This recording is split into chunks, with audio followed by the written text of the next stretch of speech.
घेण्यात या सरकारच्या बसमध्येच नाहीये, या सरकारची एबिलिटीज नाही कुठली परीक्षा पेपर फुटल्याशिवाय घेऊ शकतात ते असं.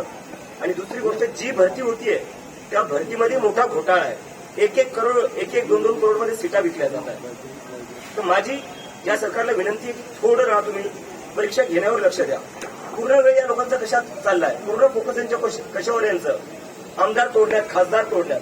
50-50 हजार देऊन हे लोक, 50-50 करोड देऊन हे लोक खासदार तोडतात, आमदार तोडतात आणि पूर्ण यांचं जे पॉलिटिक्स आहे त्याच्यावरच फोकस आहे.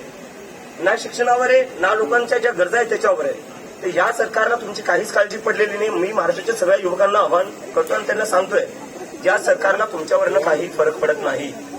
असं नाही की परीक्षा नीट घेऊ शकत नाही, घेऊ शकतात ते, पण यांचा तो फोकस नाहीये. यांना त्याला प्रायोरिटी द्यायची नाही. यांना प्रायोरिटी द्यायची फक्त हे सत्ता कशी आपल्याजवळ ठेवू शकतात, हे कसे दुसऱ्या पक्ष फोडू शकतात आणि कशी फक्त त्यांची सत्ता बनवून ठेवू शकतात.